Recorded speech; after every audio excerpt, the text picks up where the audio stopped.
nous avons pensé avec le bureau qu'il pouvait être opportun de faire le point, un point assez succinct, mais un point tout de même, sur l'état d'avancement d'un certain nombre de dossiers que nous n'avons pas évoqués depuis un certain temps, ici, en conseil communautaire. À commencer par le syndicat mixte des lacs de Pierre Percé. Alors, un petit point d'historique nous concernant. Vous vous souvenez peut-être, nous avons délibéré le 24 janvier 2017 pour adhérer à ce syndicat. Je crois d'ailleurs que c'était une délibération qui a été prise à l'unanimité. Et nous avons désigné à l'époque un certain nombre de représentants, 12 exactement, Denis Guyon, Christine Riss, François Tardieu, Dominique Aubert, Patrick Lalvé, Marie-Josée Ludig, Claude Georges, moi-même, Benoît Pierrat, Jean-Luc Dieudonné, Jacques Jallet et Alain Demange comme titulaires, et un certain nombre de membres suppléants, Étienne Maire, Denis Henry, Marie-Vincent, Guillaume Prunier, Duparge. C'est un syndicat, vous le savez, qui a été créé sous forme de syndicat mixte en septembre 1983, au départ avec les départements de la Meurthe-et-Moselle et des Vosges, et puis les 5 communes qui sont situées autour des 2 lacs, le lac des Vieux-Prés et le lac de la Plaine, Badonvillers, Fennevillers, Pexonne, Pierre-Percé et Celles-sur-Plaine. La commune de Pierre-Percé s'est retirée en novembre 1996, à l'époque où notre collègue n'était pas maire, comme il tient toujours à ce que je le rappelle. Ce syndicat gère 3 types d'activités, 3 pôles d'activités. L'un qui s'appelle Aventure Park, globalement c'est un parc aventure avec une tyrolienne qui passe pour partie au-dessus du lac de Pierre-Percé, qui compte toujours, grosso modo, au cours des 2 ou 3 dernières années, 18 000 clients. Un pôle sport nature avec des activités individuelles et collectives autour du lac de la Plaine, environ 32 000 clients, puisqu'on parle de prestations payantes. Et un pôle hébergement, c'est celui qu'on connaît bien et qui est le plus emblématique sans doute des activités de ce syndicat mixte qui est situé à proximité du lac de la Plaine, avec un village de gîtes et un camping qui sont également gérés par le syndicat, et 30 000 nuitées environ au cours des 3-4 dernières années, chaque année. L'année dernière, un tout petit peu moins, 29 917. Le syndicat mixte embauche a comme salariés 19 permanents et 29 saisonniers pour l'ensemble de ses activités. Il a un chiffre d'affaires d'un peu plus d'1 million d'euros, 1,4 million en moyenne, et une dette de l'ordre de 1,3 million d'euros pour une valorisation d'actifs à 2,8 millions aujourd'hui. Et la difficulté, vous le savez, c'est qu'aujourd'hui, ce syndicat mixte présente de façon récurrente depuis plusieurs années, au-delà de la question de la dette, un déficit de fonctionnement d'environ 200 000 euros. Donc, où est-ce que nous en sommes aujourd'hui? La délibération que nous avions prise le 27 janvier 2017, cette délibération va enfin trouver une forme d'aboutissement puisque le Conseil syndical a délibéré pour reconnaître le retrait du département des Vosges et du Conseil syndical et d'entrer l'adhésion de l'agglomération de Saint-Dié qui se substitue donc à la commune de Pierre-Percé et au département des Vosges. Pour ce qui est de la Meurthe-et-Moselle, la communauté de communes de Piémont-en-Vezouze est de droit membre du conseil syndical avec 6 représentants, donc la moitié de ce que nous aurons nous-mêmes, et les 6 autres représentants seront pour le moment désignés par le conseil départemental de Meurthe-et-Moselle, puisque la communauté de communes du Lunévillois n'a pas encore trouvé le point d'équilibre pour pouvoir décider d'adhérer à ce syndicat, contrairement à ce qu'on pensait il y a 1 an. Même si on peut le comprendre, hein, puisque je vous rappelle que les lacs sont situés à l'extérieur de leur territoire. C'est un petit peu comme si on nous demandait de rentrer dans un syndicat qui gère le lac de Gérardmer, pour faire les choses de façon assez courte. Et donc, il est compréhensible, même si c'est moins loin, que ça pose un certain nombre de difficultés politiques qui prendront un peu de temps avant d'être résolues. Donc aujourd'hui, la situation est celle-ci. Nous attendons les arrêtés des préfets qui vont acter l'entrée de l'agglomération et la sortie du conseil départemental des Vosges de ce conseil syndical. Une date est déjà retenue, même si elle va sans doute glisser, pour un conseil d'installation de la nouvelle gouvernance et un vote du budget. Et nous avons un accord politique avec nos partenaires de Meurthe-et-Moselle, y compris le conseil départemental, pour que la présidence soit nouvelle, soit incarnée par une personnalité nouvelle, qui soit issu de l'agglomération de Saint-Dié-des-Vosges et pas forcément du secteur concerné. Il faudra ensuite mettre en place un plan d'action pour rendre positifs les prochains exercices, construire un plan de développement pluriannuel du site et surtout trouver la formule juridique qui permettra d'avoir une gestion plus pérenne et plus commerciale d'un équipement touristique, avec la nécessité, on l'avait déjà évoqué il y a un an, de n'exclure aucune hypothèse. Soit une activité qui pour la partie commerciale serait exercée par une SPL, soit en délégation de service public, soit la vente des équipements. Il faut n'exclure aucune hypothèse et nous pourrons le faire donc une fois que le Conseil syndical sera stabilisé avec sa nouvelle proposition. Voilà sur ces points institutionnels que je souhaitais faire sur ce syndicat mixte. Pour l'établissement public du bassin de Meurthe-et-Badon, qui est aussi un sujet dont nous avons débattu avec, je m'en souviens, pas mal d'interrogations parmi les conseillers communautaires sur les implications de l'adhésion à ce syndicat mixte pour l'agglomération de Saint-Dié-des-Vosges en termes de travaux, mais aussi de subventions de fonctionnement. Je donne la parole à Patrice Fay, vice-président de l'agglomération, pour nous faire un point institutionnel sur la mise en place de ce syndicat. Donc sur l'institution, on se trouve avec une organisation, on a déjà pu le présenter ici, de 17 communautés de communes, ou communautés d'agglomération, pardon. Et donc il est certain que sur une population de 555 000 habitants, donc avec des enjeux qui deviendront peut-être stratégiques forts, importants dans les années à venir, peut-être assez proches, pour la gestion de la PI, dans un premier temps, puisqu'il n'y a que 4 communautés de communes qui ont intégré la GEMA dans l'organisation GEMA gérée à la carte. Nous avons gardé, nous, la GEMA ici, nous avons confié que la PI. Donc l'organisation de gouvernance... Pardon, je veux juste féliciter les acronymes. Gestion des milieux aquatiques, pardon, et prévention des inondations. Pardon. C'est moi, j'étais dans l'eau. Hein, j'étais noyé, oui. On risque de s'y noyer là-dedans, il faut faire attention. Donc, la gouvernance, donc réunion préparatoire avec le président et 3 autres plus grandes structures.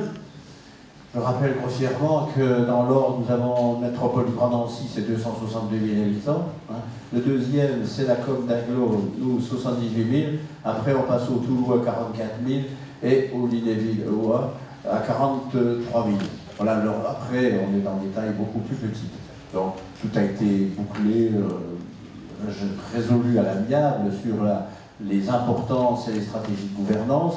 Pour faire court aujourd'hui, le président, c'est le maire de Malzéville, pour le compte du vice-président à la métropole du Grand Nancy. Donc il est certain que, bon, ça semble un petit peu logique, c'est vrai que, étant en deuxième position de taille, nous avions cherché une première vice-présidence, ce que, avec le coup de pouce du président, bon, j'ai accepté. Donc cette première vice-présidence porte sur les moyens généraux, les finances et les affaires juridiques.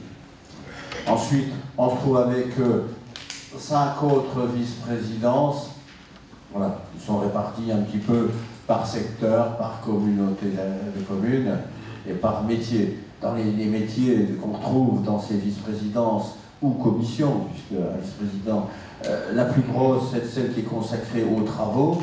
Hein, aux travaux, donc il y a 2 vice-présidents sur le sujet, une autre consacrée aux stratégies de coordination des actions, de concertation, de communication au sein de tout le bassin, et également après encore une autre sur la GEMA, la gestion des milieux aquatiques à la carte, ça ne concerne que les seuls qui ont adhéré au système. Voilà.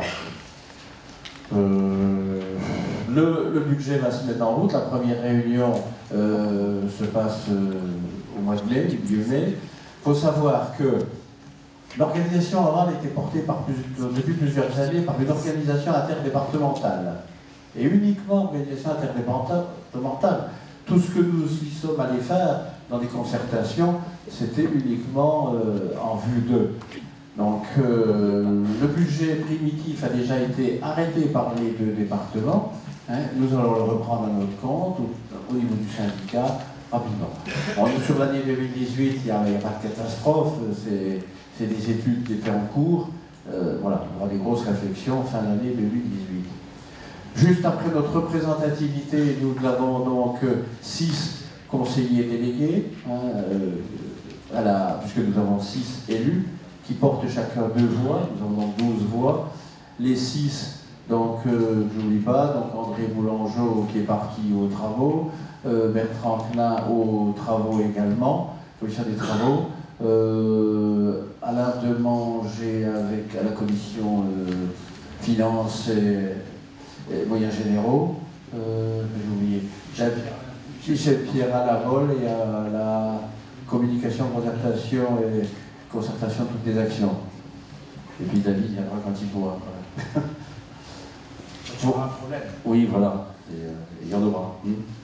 Voilà, résumé, on aura l'occasion de vous faire des présentations plus détaillées avec support écran, hein, on aura un peu plus d'infos.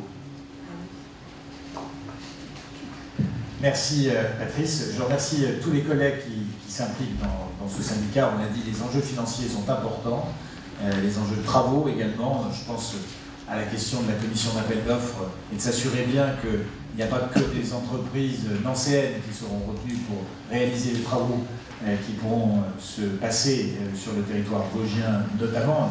On sait qu'il y a un ouvrage important qui était envisagé dans la phase d'études préalable sur le territoire de l'agglomération de Saint-Dié-des-Vosges. Je remercie aussi tout particulièrement Patrice d'avoir accepté une délégation qui est très lourde dans ce nouvel établissement public, ce nouveau syndicat mixte, mais qui me paraît à la mesure de ce que sera la manière dont nous contribuerons financièrement à cela. Une première vice-présidence, c'est une chose, mais avoir une délégation significative, c'est absolument indispensable pour donner le deuxième financeur, assez loin devant les autres, d'un syndicat comme celui-là. Juste un petit complément, par exemple, la semaine dernière, déjà une première réunion avec les élus, à Bertrichamp, pour un problème de digue qui était envisagé. Quand on pense que les études, depuis plusieurs années, envisageaient une digue de 8 mètres, et au grand drame du maire de Bertrichamp, mais bon sang, depuis le temps qu'il le dit, enfin, il n'a pas toujours été mis autour de la table à la concertation, ça suffit d'une digue de 3 mètres et positionnée différemment. Donc à un moment, il faudra que nous, élus, nous ne soyons pas absents, ça c'est sûr. On ne peut pas en vouloir plus que ça aux techniciens qui ont bossé sur le sujet, si les élus n'étaient pas là. Et d'une, mais il faudra vraiment maîtriser les situations et surtout prendre la tâche vraiment solide avec les élus locaux et l'histoire locale avant de toucher à quoi que ce soit se rapportant à la nature sur le sujet. Merci beaucoup Patrice. Donc un troisième point d'information sur 2 programmes. Atelier des territoires d'une part et Action Cœur de Ville d'autre part. Les deux sont assez liés. Alors sur l'atelier des territoires, de quoi s'agit-il? Vous saviez que c'était un appel à projet qui a été lancé au niveau régional par l'État pour pouvoir faire bénéficier un certain nombre de territoires de l'ingénierie de l'État pour construire un projet de territoire ou un document stratégique sur une thématique précise. Alors le thème qui avait été proposé pour l'année 2018, c'était les villes patrimoniales. Donc la question du patrimoine en ville, comment le préserver, comment le mettre en valeur, comment faire un levier de développement. Et nous avons été retenus l'agglomération de Saint-Dié-des-Vosges, ainsi que l'agglomération de Bar-le-Duc et celle de Chaumont, en tout cas pour le Grand Est. Donc il s'agit, dans le cadre de cette démarche, de réunir un certain nombre de fois en mode projet des acteurs de l'État, des élus et des professionnels, des experts, pour réfléchir à cette question du patrimoine dans nos villes, car je précise que la candidature que nous avions portée faisait le lien et évoquait principalement, bien sûr, la ville-centre, mais aussi les communes qui assurent les pôles de proximité dont on parle souvent ici, Ramles-l'Étape, Chenonne, Fraisse-Plainfin, Provenchères-et-Colroy et Corcieux. Et donc une première réunion s'est tenue il y a quelques jours, le 16 avril 2016, au cours de laquelle un certain nombre de sujets ont déjà été abordés, notamment la perspective ou le projet de réfléchir au lancement d'une démarche de secteur patrimonial remarquable qui soit pluricite et non pas seulement concentrée sur la seule ville de Saint-Dié-des-Vosges, qui s'est lancée dans cette démarche en février et qui a l'obligation de le faire au titre du classement au patrimoine mondial de l'humanité de l'usine de Corbusier, mais faire bénéficier un certain nombre d'autres communes qui ont du patrimoine remarquable de cette disposition. Je vous rappelle que être reconnu, être classé en SPR, ça ouvre le doigt aux dispositifs de défiscalisation qui sont prévus par la loi Malraux. Et donc ça peut évidemment intéresser un certain nombre de communes qui ont du patrimoine si on arrive à porter cette candidature pour les sites, et notamment pour les communes que j'ai nommées. On aura un certain nombre d'autres réunions d'ici à la fin de l'année, toujours sur cette thématique ville patrimoniale, pour essayer de se doter d'un document stratégique qui pourra nous accompagner et nourrir aussi un certain nombre de nos réflexions, je pense notamment au PLUIH. Pour ce qui est du programme Action Cœur de Ville, là aussi c'était un appel à projet lancé par l'État en décembre 2017, assez concentré au départ, mais vous verrez que ça a évolué sur quelques villes-centres. Donc la ville et l'agglomération de Saint-Dié-des-Vosges ont répondu et elles ont été retenues dans les 222 projets au niveau national. Vous en avez entendu parler puisque c'est à ce sujet que le président de la République est venu à Saint-Dié-des-Vosges il y a 15 jours. L'objectif, c'est de réfléchir à la revitalisation des centres-villes en se donnant un programme d'action un peu dynamique, d'investissement et de bénéficier du soutien de l'État en la matière pour remettre du commerce, remettre du logement, remettre des activités, des animations dans nos cœurs de ville. L'idée aussi, à partir de ce point central qui est Saint-Dié-des-Vosges, c'est de pouvoir, dans ce programme d'action, développer une réflexion sur 2 ou 3 autres pôles où des opérations d'investissement pourraient être conduites, qui soient notamment dans les pôles urbains que je viens de nommer précédemment, et qui pourraient donc bénéficier de la réflexion portée à Saint-Dié-des-Vosges. L'État est très attentif à cette dimension territoriale, et donc pas seulement concentrée dans une seule ville. Je précise d'emblée que pour le moment, la voilure sur laquelle on se dessine, c'est un programme d'action dont les investissements seraient quand même plutôt portés par les villes concernées, mais une ingénierie qui, elle, serait portée par l'agglomération dans un modèle d'ingénierie territoriale mutualisée, que ce soit le poste qu'on évoquera tout à l'heure dédié à la redynamisation de rang de l'État, que ce soit le manager de centre-ville, que ce soit les postes supplémentaires qui pourront être créés avec un financement de 100% de l'ANA. L'idée, c'est d'avoir un petit pôle qui réfléchisse à ce développement territorial et à la question de nos centres-villes, de leur redynamisation, qui lui soit agglomération, avec des investissements qui, eux, seront plutôt des investissements villes, pour les villes concernées. Voilà ce qu'on pouvait vous dire sur ce point. Encore 2 précisions et points d'information. Le premier sur la contractualisation avec le département des Vosges. Donc je parle sous le contrôle des conseillers départementaux présents. Je crois qu'il y en a 4 dans la salle. Il pourrait même y en avoir 5, mais notre collègue est en congé.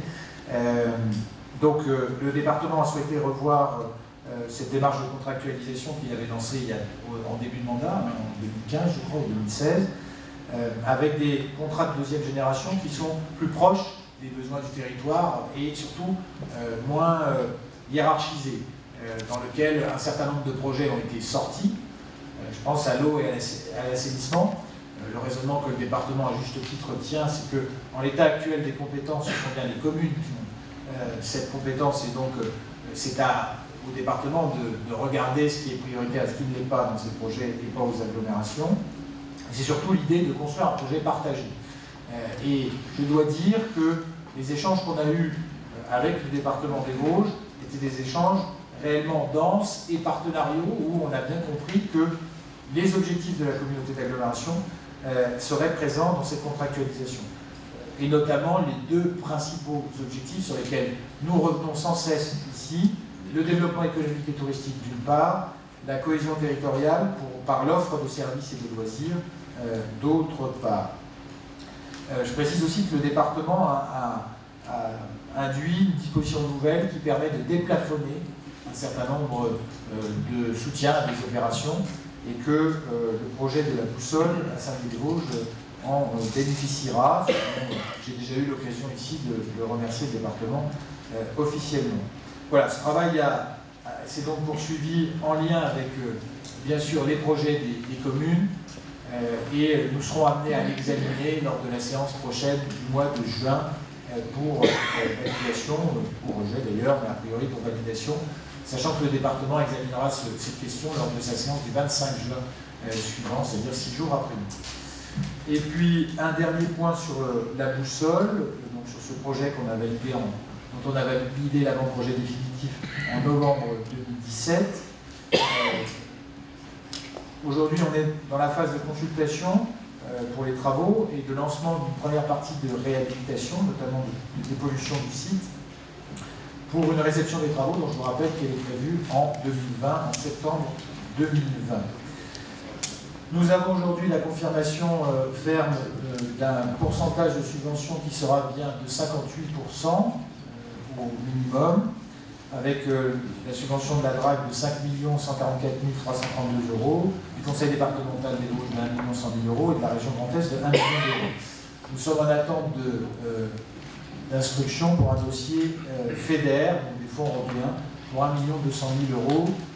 Il dit que le dossier pourrait être intéressant pour le FEDER. Le cas échéant, si on obtenait ce financement, on passerait de 58% à 67,9% de financement sur ce projet, ce qui serait très positif. Voilà.